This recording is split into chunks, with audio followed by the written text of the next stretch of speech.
যদি রাতে উঠে 10টা আয়াত পড়ে তাহলে সে পরহেজগার মানুষের তালিকায় তার নাম তালিকাভুক্ত করা হবে। কেউ যদি 100 আয়াত পড়ে তাহলে সে যারা দামি মানুষ তাদের তালিকায় তার নাম উল্লেখ হয়ে যাবে। আর কেউ যদি রাতে 1000 আয়াত পড়তে পারে তাহলে যারা পৃথিবীতে সর্বোচ্চ মর্যাদার অধিকারী তাদের একটা তালিকা আছে, এই লোকটার নাম তাদের তালিকায় হয়ে যাবে। এই কথা মুহাম্মদ সাল্লাল্লাহু আলাইহি সাল্লাম বলেন। আবু হুরায়রা রাদিয়াল্লাহু তাআলা আনহু বলেন, রাসূল সাল্লাল্লাহু আলাইহি সাল্লাম বলেছেন, সঙ্গী সাথী শুনে রাখো, ইজা রাজা আহাদুকুম ইলা আহলিহি, যখন তোমাদের কোনো ব্যক্তি বাহির থেকে তার বাড়িতে ফিরে আসে, ফা এজেদু সালাসা খালিফাতিন এজামিন সেমানিন, বাড়িতে এসে দেখে সে মোটা তাজা হিষ্টপুষ্ট 3টে উট, বাড়িতে এসে হঠাৎ করে মোটা তাজা 3টে উট পেয়ে গেছে, এইটা তোমাদের কেউ পছন্দ করে না? বললাম নাম। আমরা বললাম জি হ্যাঁ, এটা তো আমরা খুব পছন্দ করি। তখন রাসূল সাল্লাল্লাহু আলাইহি সাল্লাম বললেন, শোনো শোনো, সালাসা আয়াতিন একরাও বেহিন্না আহাদুকুম ফি সালাতিহি, কোনো মানুষ যদি তার সালাতে 3 আয়াত পড়ে তাহলে 3টি উট দান করে জানে কি হবে, মোটা তাজা উট দান করে জানে কি হবে, তার চেয়ে অনেক অনেক অনেক বেশি নেকি হবে। যদি আপনি 3টে আয়াত পড়তে পারেন আপনার সালাতে, মানে সূরা কাউসার। সম্মানিত দিনী ভাই বোন, রাসূল সাল্লাল্লাহু আলাইহি সাল্লাম এভাবে বলেন। উমর ইবনুল খাত্তাব রাদিয়াল্লাহু তাআলা আনহু বলেন, রাসূল সাল্লাল্লাহু আলাইহি সাল্লাম বলেছেন, ইতা ইয়াউমুল কিয়ামা বিল কোরআনি ওয়া আহলিহি, কোরআন মাজিদকে বিচারের মাঠে নিয়ে যাওয়া হবে এবং যে কোরআন মাজিদ পড়েছে তাকেও নিয়ে যাওয়া হবে। কোরআন মাজিদ এবং যে ব্যক্তি কোরআন মাজিদ পড়েছে সবাই বিচারের মাঠে উপস্থিত থাকবে। পরবর্তী কথা হচ্ছে তাকদমুহু সূরাতুল বাকারা ও আলে ইমরান, এই সূরাগুলির মধ্যে সব আগে থাকবে সূরা বাকারা এবং সূরা আলে ইমরান। তুহাত জানে আন সাহেবেহি, 2 সূরাই যেই পাঠ করেছে তেলাওয়াত করেছে তার পক্ষে হয়ে আল্লাহর সাথে তুমুল তর্ক লাগিয়ে দিবে, একে আগে জান্নাতে দিতে হবে তারপরে কোনো কথা। উমামা বাহিলি রাদিয়াল্লাহু তাআলা আনহু বলেন, রাসূল সাল্লাল্লাহু আলাইহি সাল্লাম বলেছেন, ইকরাউল কোরআনা ফাইন্নাহু সাফিল্লা সাবিহি, পৃথিবীর মানুষ তোমরা কোরআন মাজিদ পড়ো, বিচারের মাঠে কোরআন তোমাদেরকে সুপারিশ করার জন্য আসবে। বিশেষভাবে ইকরাউ সূরাতুল বাকারা ও আলে ইমরান, তোমরা জাহরাইন সূরা বাকারা এবং সূরা আলে ইমরান পড়ো। এই কথা বলার পরে রাসূল সাল্লাল্লাহু আলাইহি সাল্লাম বলছেন, ইয়াতিয়ানি ইয়াউমুল কিয়ামা, সূরা বাকারা এবং সূরা আলে ইমরান বিচারের মাঠে আপনার কাছে আসবে। কান্নাহুমা গামামাতানে, মনে হবে 2টি সূরা 2টা মেঘখণ্ড। কান্নাহুমা গায়াতানে, মনে হবে 2টি সূরা 2টি সামিয়ানা, যেটা এখন আপনাদের মাথার উপরে আছে এরকম 2টি সামিয়ানা মনে হবে। কান্নাহুমা তাইরানে, মনে হবে যেন ফিরকান মিন তাইরিন, পাখির 2টা দল একেবারে ঘন হয়ে ঝাঁক হয়ে চলে আসছে। এই সূরা 2টি আপনার সামনে। তুহাত জানে আল্লাহ সাহেবিহি, যারা এই কোরআন মাজিদ পড়ছে বাকারা আলে ইমরান তাদের পক্ষে হয়ে তুমুল যুদ্ধ করবে, তর্ক করবে আল্লাহর সামনে। এই কথা বলার পরে রাসূল সাল্লাল্লাহু আলাইহি সাল্লাম বলছেন, মনে রেখো, ইন্নাল বাকারাতা ফাইন্না আখযাহা বারাকা, যে ব্যক্তি সূরা বাকারা পড়বে তার বাড়িতে বরকত নাজেল হবে। ওয়া তারাকাহু খাসারা, যে ব্যক্তি সূরা বাকারা পড়বে না তার বাড়িতে ক্ষতি, সমস্যা, বিপদ নেমে আসবে। ওয়ালা ইয়াস্তাতিহাল বাতালা, যারা অলস, যারা দুর্বল তারাই সূরা বাকারা পড়ার সাহস করে না। সূরা বাকারা ভিন্ন জিনিস। আব্দুল্লাহ ইবনে মাসউদ রাদিয়াল্লাহু তাআলা আনহু বলেন, রাসূল সাল্লাল্লাহু আলাইহি সাল্লাম বলেছেন, আল আয়াতানে মিন আখিরে সূরাতিল বাকারা, সূরা বাকারার শেষে 2টি আয়াত রয়েছে। রাসূল সাল্লাল্লাহু আলাইহি ওয়াসাল্লাম বলেন, মান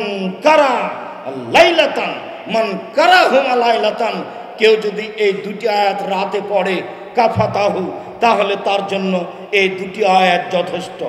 যেই ঘরে আপনি সূরা বাকারার শেষ 2 আয়াত পড়বেন সেই ঘরে জিন ভূত থাকবে না এবং রাতে আপনার কোনো সমস্যা হবে না।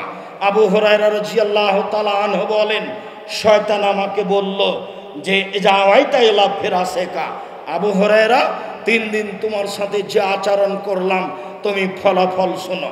তুমি যখন বিছানে শুইতে যাবা তখন তুমি যদি আয়াতুল কুরসি পড়ো যেটা সূরা বাকারায় রয়েছে, তাহলে লা ইয়াজালু মিনাল্লাহি হাফিজুন আলাইকা, আল্লাহর পক্ষ থেকে তোমার উপরে একজন রক্ষক থাকবে।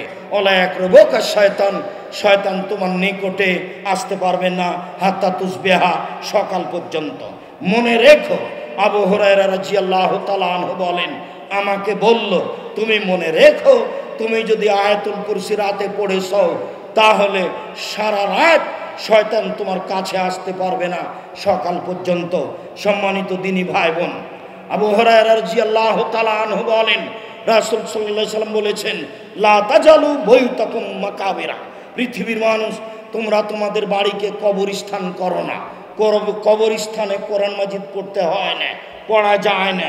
দুবাইয়ে আবুধাবিতে শেখ জায়েদের মসজিদে প্রতি 8 ঘন্টায় একজন লোক কোরআন মাজিদ, 2 জন লোক কোরআন মাজিদ পড়ে। 24 ঘন্টা সেখানে কোরআন তেলাওয়াত হয়, তারা চাকরিজীবী। কবরস্থানে কোরআন মাজিদ পড়া যাবে না। রাসূল সাল্লাল্লাহু আলাইহি সাল্লাম বলেন, পৃথিবীর মানুষ লা তাজালু বাইতাকুম মাকাবিরা, তোমরা তোমাদের বাড়িকে কবরস্থান তৈরি করো না। শোনো, ইন্নাশ শাইতান ইয়ানফিরু মিনাল বাইত তুকরাউ ফিহি সূরাতুল বাকারা, যেখানে সূরা বাকারা পড়া হয় সেখানে শয়তান থাকে না। যেই বাড়িতে সূরা বাকারা পড়া হয় সেই বাড়িতে শয়তান থাকে না। যেই বাড়িতে সূরা বাকারা পড়া হয় সেই বাড়িতে জিন থাকে না। যেই বাড়িতে সূরা বাকারার শেষ 2 আয়াত পড়া হয় সেই বাড়িতে জিন শয়তান থাকে না। সম্মানিত দিনী ভাই বোন, হাদিস বুখারী মুসলিম। আপনাকে আমি বলছিলাম বিচারের মাঠে আব্দুল্লাহ ইবনে আমর বলেন, রাসূল সাল্লাল্লাহু আলাইহি সাল্লাম বলেছেন, বিচারের মাঠে আপনাকে বলা হবে ইকরা ওয়ারতাকে ওয়ারাত্তিল কামা তুরাত্তিল ফিদ দুনিয়া। এই শোনো, তুমি তো দুনিয়াতে কোরআন মাজিদ পড়ছিলে, এখন তুমি পড়ো আর জান্নাতের ওই উপরের দিকে উঠতে থাকো। পড়ো আর উঠতে থাকো, পড়ো আর উঠতে থাকো। ফাইনা মানজিলাতাকা ইনদাহা তাকরাউহা, সেটাই তোমার ঘর যেখানে পড়তে পড়তে তোমার তেলাওয়াত শেষ হবে। তুমি পড়তে থাকবে, উপরে যেতে থাকবে, তুমি পড়তে থাকবে, উপরে যেতে থাকবে। যেখানে তুমি পৌঁছবে সেটাই তোমার ঘর। সম্মানিত দিনী ভাই বোন, আয়েশা রাদিয়াল্লাহু তাআলা আনহা বলেন, কানান নবী সাল্লাল্লাহু আলাইহি সাল্লাম ইয়াবি ইলা ফিরাসিহি, যখনই তিনি বিছানে যেতেন ফাজামা কাফাইহি, তিনি তার হাত দুটিকে এইভাবে জমা করে নিতেন। জমা করে নিয়ে ফায়ান ফুকু ফিহে, হাতে হালকা 3 বার এইভাবে থুথু দিতেন। তারপরে সূরা ইখলাস, সূরা ফালাক, সূরা নাস পড়তেন। পড়ার পরে ওয়ামসাহু বিহিমা আলা ওয়াজহিহি ওয়া রাসিহি, মাথা থেকে শুরু করে মুখ থেকে শুরু করে শরীরের সামনে পর্যন্ত মাস্তাতা মিন জাসাদিহি, সম্পর্ক মুছে নিতেন। ওয়া ফালু যালিকা সালাসা মাররাতিন, এইভাবে তিনি করতেন 3 বার। এদিকে দেখেন, আগে হাতটা সামনের মুড়ে তুলে ধরবেন, তারপরে আগেই থুথু দিবেন 3 বার হালকা করে, এরপরে ইখলাস ফালাক নাস 3টা পড়ে এই মুখের উপর দিয়ে শরীরের উপরে বলিয়ে নেবেন। আবার আবার 3 বার এইভাবে করবেন। এভাবে করতেন। এ কথা আয়েশা রাদিয়াল্লাহু তাআলা আনহা বলেন, রাসূল সাল্লাল্লাহু আলাইহি ওয়াসাল্লাম করতেন। সম্মানিত দিনী ভাই বোন, উকবা ইবনে আমির রাদিয়াল্লাহু তাআলা আনহু বলেন, আনা আসিরু মা নবী সাল্লাল্লাহু আলাইহি সাল্লাম ফি লাইলাতিন মুতিরাতিন ওয়া ফি যুলুমাতিন সাদিদাতিন, একদা আল্লাহর নবীর সাথে আমি চলছিলাম, খুব অন্ধকার, মেঘপূর্ণ রাত, বৃষ্টি হচ্ছে, বিজলি চমকিচ্ছে, দেখা যায় না, ঘাটাটোপ অন্ধকার। রাসূল সাল্লাল্লাহু আলাইহি সাল্লাম সূরা ফালাক আর সূরা নাস পড়তে লাগলেন। বললেন, উকবা ইকরা, তুমি এই সূরা ফালাক এবং সূরা নাস পড়ো। মনে রেখো, যারা বিপদ থেকে আশ্রয় চায় তার মধ্যে সূরা ফালাক এবং নাস বিপদ থেকে আশ্রয় নেওয়ার ব্যাপারে সবচেয়ে বড় ভিন্ন ধরনের ব্যতিক্রম জিনিস। রাস্তায় চলতে লেগে, রাতে চলতে লেগে, কোনো জায়গায় রাতে থাকতে লেগে ভয় পেলে খারাপ মনে করলে, বৃষ্টি এসেছে, বিদ্যুৎ চমকিলে, ভয় মনে হলে ফালাক এবং নাস পড়তে থাকবেন, যা বিবরণে বোঝা যায়। আব্দুল ইবনে খুবাইব রাদিয়াল্লাহু তাআলা আনহু বলেন, একদা খুব বৃষ্টির রাত, বিজলি চমকিচ্ছে, আমরা বাড়ি থেকে বের হয়ে গেলাম। নাতলুবু রাসূলুল্লাহ সাল্লাল্লাহু আলাইহি ওয়াসাল্লাম, আমরা রাসূলকে খুঁজবো, এই জন্য বের হয়ে গেলাম। ফাদরাকনাহু, তাকে এক জায়গায় পেয়ে গেলাম। পেতেই তিনি বলছেন, শোনো, ইকরা, পড়ো, ইফাল, পড়ো। আমি বললাম, কি পড়ব? তো বললেন, কুল হুয়াল্লাহু আহাদ, বলো কুল হুয়াল্লাহু আহাদ, কুল আউযু বিরাব্বিল ফালাক, কুল আউযু বিরাব্বিন নাস, সালাসা মাররাতিন তুসবিহু তুমসি। যখনই তুমি সকাল করবে, যখনই তুমি সন্ধ্যা করবে, 3 বার করে পড়বে। একফি মিন কুল্লি শাইইন, যত সমস্যা আছে পৃথিবীতে সব সমস্যার জন্য যথেষ্ট হয়ে যাবে ইখলাস, ফালাক, নাস। 3 বার করে সকালে, 3 বার করে বিকালে, ইখলাস 3 বার, ফালাক 3 বার, নাস 3 বার, সকালে 3 বার করে, বিকালে 3 বার করে। যত সমস্যা আছে পৃথিবীতে সব সমস্যাকে দূরে করার জন্য এই 3টি সূরা যথেষ্ট হবে, এ কথা রাসূল সাল্লাল্লাহু আলাইহি সাল্লাম বলেন। আবু হুরায়রা রাদিয়াল্লাহু তাআলা আনহু বলেন, রাসূল সাল্লাল্লাহু আলাইহি সাল্লাম বলেন, আয়াজুজু আহাদুকুম আয়াকরা সুলুসাল কোরআনে ফিল লাইলে, রাতে কোরআনের 3 ভাগের 1 ভাগ পড়তে তোমাদের কেউ অক্ষম কি? তখন সাহাবীগণ বললেন, বলেন কি আল্লাহ নবী, এক রাতে কি কোরআন মাজিদের 3 ভাগের 1 ভাগ পড়া যায়? এক রাতে কি কোরআন মাজিদের 3 ভাগের 1 ভাগ পড়া যায়? তখন রাসূল সাল্লাল্লাহু আলাইহি সাল্লাম বললেন, শোনো, কুল হুয়াল্লাহু আহাদ সুলুসুল কোরআনে সূরা ইখলাস হচ্ছে কোরআন মাজিদের 3 ভাগের 1 ভাগ। যদি সূরা ইখলাস 3 বার পড়তে পারেন তাহলে 1 বার কোরআন মাজিদ পড়ার সমান নেকি পাবেন, এই কথা মুহাম্মদ সাল্লাল্লাহু আলাইহি সাল্লাম বলেন। জনৈক ব্যক্তি নেতা হয়ে সফরে গেছিলেন, যখনই তিনি ইমামতি করতেন তখন আগে সূরা ইখলাস পড়তেন বা শেষে সূরা ইখলাস পড়তেন সব রাকাতি। যখন তারা ফিরে আসলো, তারা জিজ্ঞাসা করলো আল্লাহর নবীকে, আল্লাহ নবী, আমাদের ইমাম এরকম কাজ করত। আল্লাহ রাসূল বললেন, তোমরাই তাকে বলো কেন শেষে সূরা ইখলাস পড়তো। আমরা বললাম, আপনি কেন সূরা শেষে ইখলাস পড়তেন? তখন তিনি বললেন, সূরা ইখলাসে আল্লাহর গুণাবলী রয়েছে, আমি এই সূরাকে এই জন্য ভালোবাসি।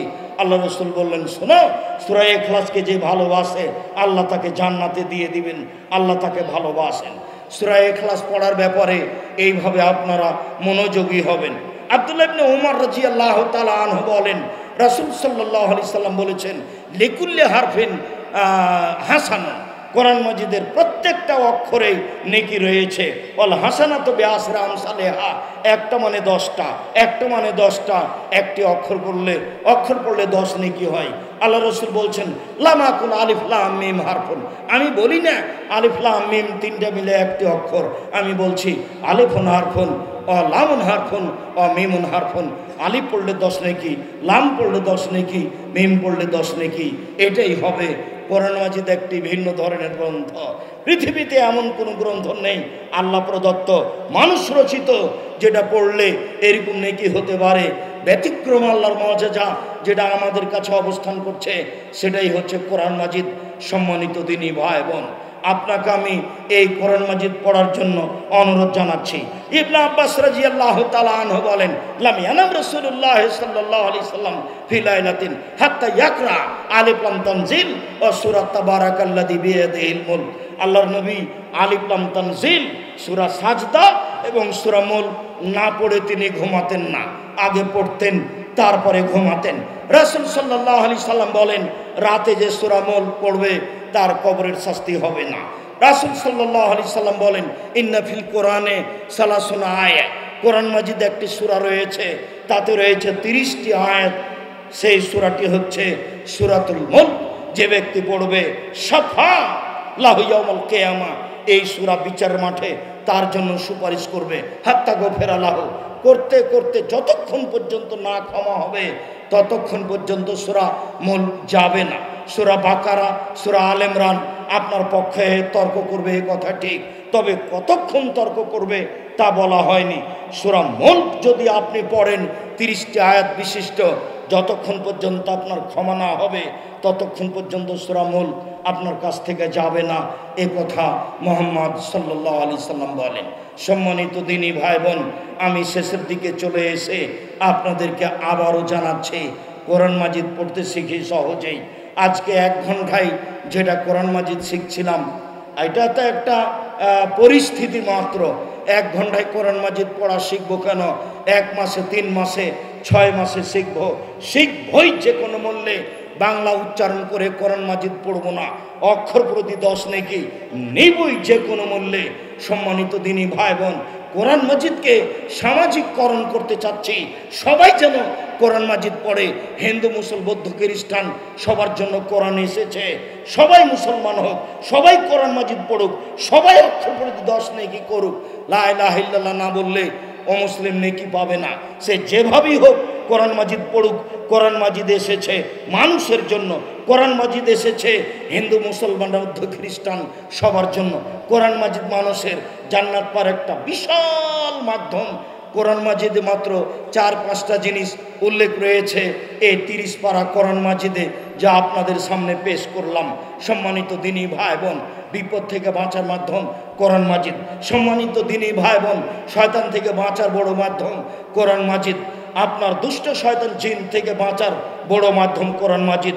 মর্মে এই জামিয়া সালাফিয়া কোরআন শিক্ষার একটা বড় মাধ্যম, যা আপনারা গতকাল আসরের পর থেকে দেখছেন, আজ শেষ পর্যন্ত দেখবেন।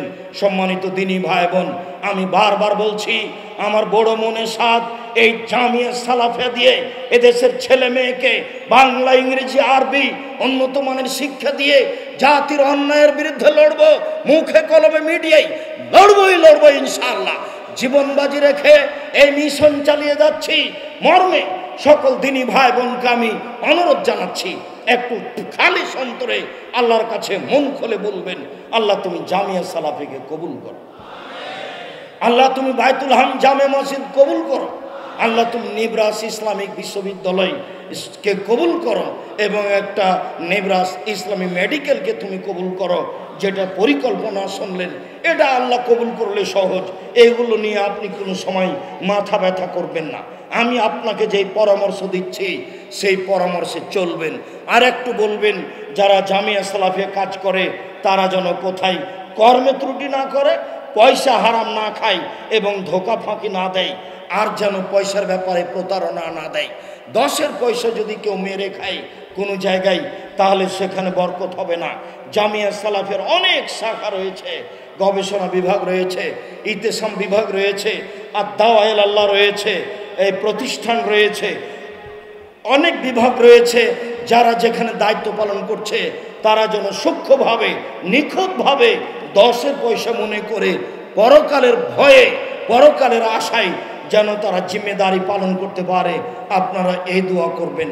আমি তো এ আশা করে বলি, জামিয়া সালাফিয়া গড়বে ইনশাআল্লাহ। মানুষের কোনো খুব প্ররোচনা, খারাপ পরিকল্পনা জামিয়া সালাফের কোনো স্থায়ী ক্ষতি করতে পারবে না। কেন? আমি 10-এর পয়সার ক্ষতি করি না, এটাই আমার সাহস। আমি আপনাকে প্রথমেই বলি একটু খালেস অন্তরে আল্লাহর কাছে দোয়া করার জন্য। এরপরে বলি, নবীর চলেনি 10-এর পয়সা ছাড়া, আমাদেরও চলবে না 10-এর পয়সা ছাড়া। রাসূল সাল্লাল্লাহু আলাইহি সাল্লাম কোনো বিপদ দেখলেই সাহাবীগণকে থামিয়ে পয়সার কথা বলতেন, দানের কথা বলতেন। আমিও অন্য কাউকে কিছু না বলে আমি যখন নিজে আসি তখন আপনার সামনে দাঁড়াই, আপনাকে বলি, আপনি আমার দিনী ভাই, আপনি আমার দিনী বোন, কোনো সময় মনটাকে ছোট করবেন না। আপনি যার যখন সম্ভব সে তখন দান দিয়ে যাবেন।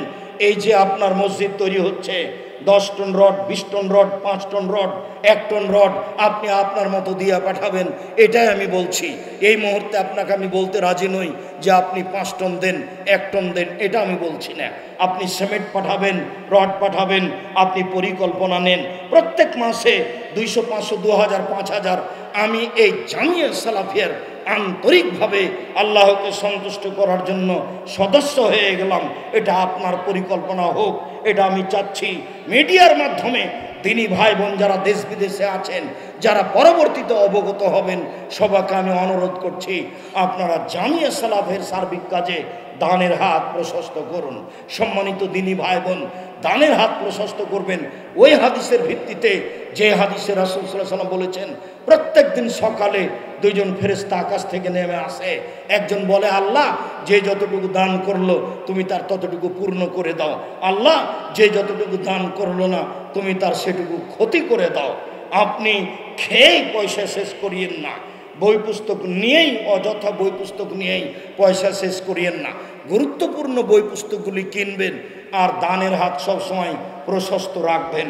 আয়েশা রাদিয়াল্লাহু তাআলা আনহা আল্লাহ নবী বলছেন, আয়েশা খাসি যে জবাই করেছিলাম কতটুকু আছে? তখন আয়েশা বলছেন 10 ভাগের ভাগে 9 ভাগ শেষ হয়েছে, 1 ভাগ আছে। তখন আল্লাহ রাসূল বলছেন, আরে না না তুমি ভুল বলেছ, 9 ভাগই আছে, 1 ভাগ শেষ হয়েছে। না আল্লাহর নবী শুনেন শুনেন শুনেন, আরে 10 ভাগের ভাগে 9 ভাগ নেই, 1 ভাগ আছে। আরে শোনো, কথা উল্টিয়ে ধরো, 9 ভাগ আছে, 1 ভাগ নেই। এই কথা আয়েশা রাদিয়াল্লাহু তাআলা আনহা বলেন, এই কথা মুহাম্মদ সাল্লাল্লাহু আলাইহি সাল্লাম বলেন। আল্লাহ নবী দিলেন, বললেন, যা দিলে তুমি যা জমা হলো, যা খেলে তা পেশাব পায়খানা হলো, আর যা তুমি পড়লে তা পুরাতন হয়ে গেল। মর্মে সকল দিনী ভাই বোনকে আমি বৈঠকি দানে অংশগ্রহণ করার জন্য অনুরোধ জানাচ্ছি। আয়াত শব্দের আবিধানিক অর্থ হচ্ছে চিহ্ন। শরীয়তের পরিভাষায় এক আয়াতকে আর এক আয়াত থেকে পৃথক করার জন্য একটি গোল চিহ্ন ব্যবহার করা হয়, তাকে বলা হয় আয়াত। এ হচ্ছে কোরআন, এ হচ্ছে সূরা, আর এ হচ্ছে আয়াত। এ ব্যাপারে আল্লাহ তাআলা বলেন, আর রহমান আল্লামাল কোরআন, রহমান তিনি যিনি মানুষকে কোরআন শিক্ষা দিয়েছেন।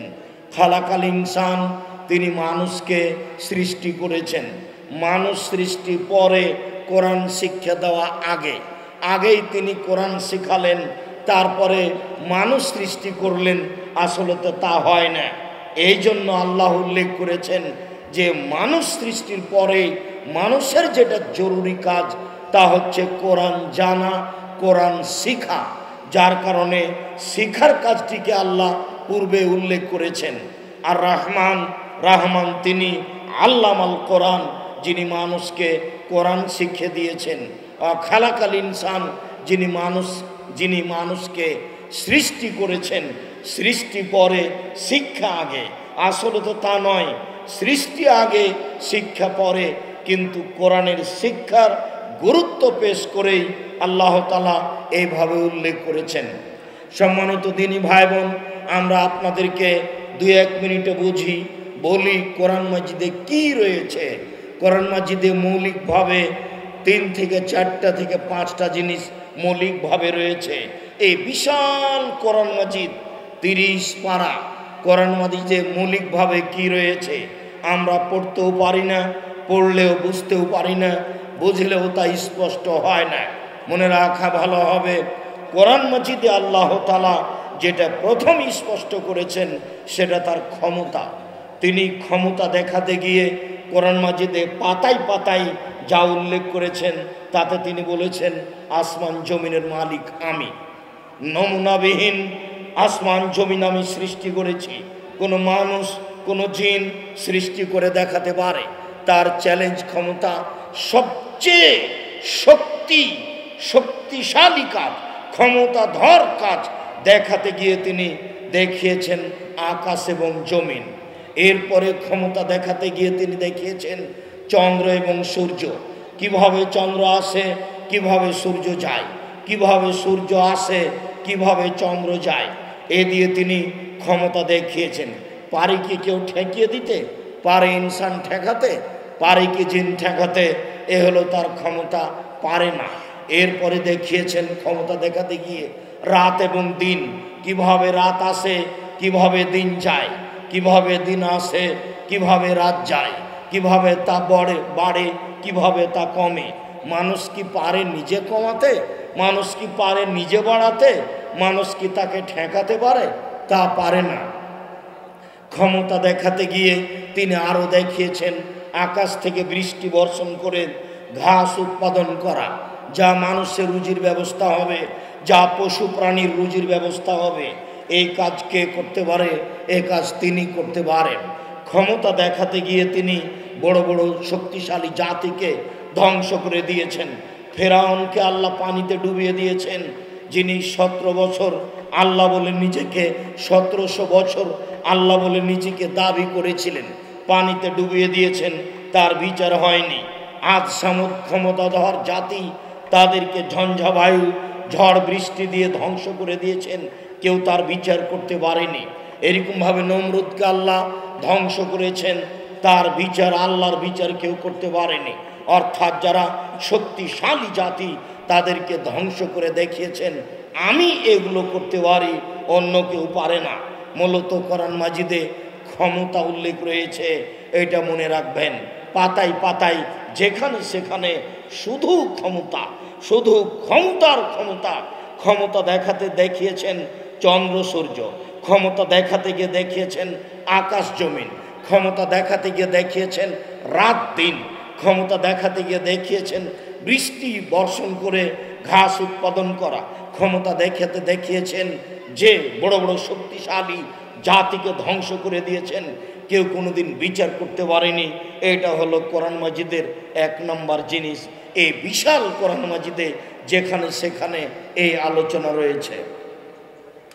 কোরআন মাজিদে দ্বিতীয় হচ্ছে শুধু রহমান, শুধু রাহিম, শুধু গাফফার, শুধু গাফুর, শুধু বর রাহিম। রহমান, রাহিম, গাফুর অদূত দিয়ে কোরআন মাজিদকে ভরে ফেলে দিয়েছেন। যেখানে সেখানে তিনি বলেছেন আমি রহমান, আমি রাহিম, আমি গাফুর, আমি হাকিম, আমি আলিম, আমি মাজিদ। সব জ্ঞানের অধিকারী তিনি, তিনি প্রজ্ঞাময়, তিনি দয়ালু, তিনি পরম দাতা, তিনি হচ্ছেন প্রেমময়। এই তিনি দেখিয়েছেন কোরআন মাজিদে পাতায় পাতায়, যেখানে সেখানে তিনি উল্লেখ করেছেন নিজের এই গুণের কথা। তৃতীয় দেখিয়েছেন কিছু বিধান।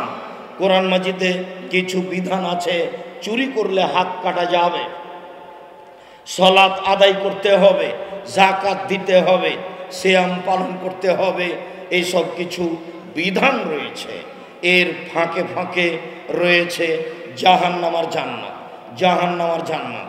মাঝে মধ্যেই অতীতের কথা আলোচনা করে তাদের কিভাবে ধ্বংস হয়েছে, ধ্বংস করে দেওয়া হয়েছে। এরপরই জাহান্নামের কথা বলা হয়েছে, জান্নাতের কথা বলা হয়েছে। সম্মানিত তিনি ভাই বোন, এ হচ্ছে মৌলিকভাবে 4-5টা জিনিস নিয়ে কোরআন মাজিদ পূর্ণ, যা আমরা বুঝতে পারি না, যা আমরা বুঝলেও বুঝার চেষ্টা করি না, পড়ার চেষ্টা করি না। পড়লে হয়তো বা কিছু বুঝতে পারতাম, পড়তেও পারি না, বুঝতেও পারি না। মাঝে মধ্যে আমি যখনই কোরআন মাজিদ পড়াই, তাফসির পড়াই, অনুবাদ পড়াই, তখন আফসোস দুঃখ আমি পেশ করি ছাত্রদের সামনে, জনগণের সামনে। কোরআন মাজিদ থাকলো, জনগণ পৃথিবী থেকে চলে গেল, বুঝলো না কোরআন মাজিদ কি জিনিস, কোরআন পড়লে কি হয়, কোরআন না পড়লে কি হয়, কেনই বা কোরআন মাজিদ আসলো, কোরআন মাজিদকে কিভাবে সামাজিককরণ করা যায়, সবাই কিভাবে কোরআন বুঝবে, সবাই কিভাবে কোরআন মাজিদ পড়বে, সবাই কিভাবে কোরআন চর্চা করবে, এটা একটা হওয়া উচিত মর্মে জামিয়া সালাফিয়ার একটি গুরুত্বপূর্ণ বিষয়। এদেশের মাটিতে পুনরায় মক্তব চালু করতে হবে, যে মক্তবে কোরআন শিক্ষা দেওয়া হবে, যে মক্তব ভিত্তিক দাওয়াত দেওয়া হবে। এই পরিকল্পনা জামিয়া সালাফের একটি বড় পরিকল্পনা। সম্মানিত দিনী ভাই বোন, এই ছেলে ওভাবে দাঁড়িয়ে কি করছো? আর তোমরা যারা আমাদের দায়িত্ব পালন করছো, তোমরাই বা এখানে দাঁড়িয়ে আছো কেন? যাও পিছনে দেখো। এবং যারা রাস্তায় চলাচল করছে, আপনারা একটু আগিয়ে বসেন, যাতে করে যারা আসছে তাদের বসার সহজ পথ বের হয়। সম্মানিত দিনী ভাই বোন, আপনারা যে যেখানে আছেন, আমি আপনাদেরকে কোরআন সম্পর্কে একটি, কোরআন তেলাওয়াত সম্পর্কে একটি অতীব গুরুত্বপূর্ণ আলোচনা পেশ করি। মনোযোগ সহকারে শুনে তা আমল করার চেষ্টা করবেন, আশাবাদী। সম্মানিত দিনী ভাই বোন, সংক্ষিপ্ত কোরআনের পরিচয় দিয়েছি, সংক্ষিপ্তভাবে বলেছি কোরআন মাজিদে মূলত কি রয়েছে। কোরআন মাজিদে মূলত রয়েছে আল্লাহর ক্ষমতা, কোরআন মাজিদে মূলত রয়েছে আল্লাহ দয়াশীল ক্ষমাশীল। কোরআন মাজিদে মূলত রয়েছে কিছু বিধান। কোরআন মাজিদে মূলত রয়েছে বিধানের ফাঁকে ফাঁকে জাহান্নাম জান্নাতের আলোচনা। যেখানে সেখানে জাহান্নাম জান্নাতের আলোচনা, পাতায় পাতায় জাহান্নাম জান্নাতের আলোচনা। জাহান্নাম জান্নাত দিয়ে আল্লাহ তাআলা মানুষকে পরকালমুখী করতে চেয়েছেন। জাহান্নাম জান্নাত বিস্তারিত বাংলা ভাষায় জানার জন্য মরণ একদিন আসবেই। এই বইটা পড়ার ব্যাপারে আমাদের পক্ষ থেকে আন্তরিকভাবে অনুরোধ থাকছে। মরণ একদিন আসবেই, এই ব্যাপারে জাহান্নাম জান্নাতের বিস্তারিত বিবরণ দেওয়ার আমরা চেষ্টা করেছি। পৃথিবী কিভাবে ভেঙে যাবে, ধ্বংস হবে, এই বিষয়টি আমরা পেশ করার চেষ্টা করেছি। সম্মানিত দিনী ভাই বোন, আবু মুসা আশআরী রাদিয়াল্লাহু তাআলা আনহু বলেন, রাসূল সাল্লাল্লাহু আলাইহি সাল্লাম বলেছেন, আত-তাহুরু শাতরুল ঈমান, পবিত্রতা হচ্ছে ঈমানের অর্ধেক। আলহামদুলিল্লাহ তামলাউল মিজানা, কেউ যদি আলহামদুলিল্লাহ শব্দ পড়ে তাহলে মিজান দাড়ি পাল্লা নেকিতে ভর্তি হয়ে যায়। আর কেউ যদি বলে সুবহানাল্লাহি ওয়া আলহামদুলিল্লাহ, তাহলে আকাশ জমিনের মধ্যে যেই ফাঁকা রয়েছে এই ফাঁকা নেকিতে পূর্ণ হয়ে যায়। এই কথা বলার পরে রাসূল সাল্লাল্লাহু আলাইহি সাল্লাম বলেন, আস-সালাতু নূরুন, সালাত হচ্ছে আলো। বিচারের মাঠ হবে অন্ধকার। মানুষ যদি সালাত আদায় করে উপস্থিত হয় তাহলে তার জন্য হবে আলো। এরপরে তিনি বলেন, আস-সাদকাতু বুরহান, দান হলো দলিল, দান অন্য কিছু নয়। বিচারের মাঠে আমি জান্নাত দখল করব, আল্লাহ যদি আমাকে বলেন যে আপনার প্রমাণ কি, তখন আমি বলবো আমি যে জান্নাত দখল করব, জান্নাত পাবো, তার প্রমাণ আছে, এ দেখেন আমি দান করেছি। তারপরে রাসূল সাল্লাল্লাহু আলাইহি ওয়াসাল্লাম বলেন, আস-সাবরু জিয়া, ধৈর্য হচ্ছে আলো। তারপরে রাসূল সাল্লাল্লাহু আলাইহি ওয়াসাল্লাম বলেন, আল কোরআন হুজ্জাতুন লাকা ওয়া আলাইকা, পৃথিবীর মানুষ শুনে রেখো, কোরআন তোমার পক্ষেও হতে পারে, কোরআন তোমার বিপক্ষেও হতে পারে। যদি জীবনে কোরআন পড়ো, বোঝার চেষ্টা করো, তাহলে বিচার মাঠে কোরআন তোমার পক্ষে কথা বলবে। আর যদি কোরআন মাজিদ না পড়ো, তাহলে বিচারের মাঠে কোরআন তোমার বিপক্ষে কথা বলবে। যদি কোরআন বিপক্ষে চলে যায় বিচারের মাঠে, তাহলে বড় বিপদে পড়ে যাব।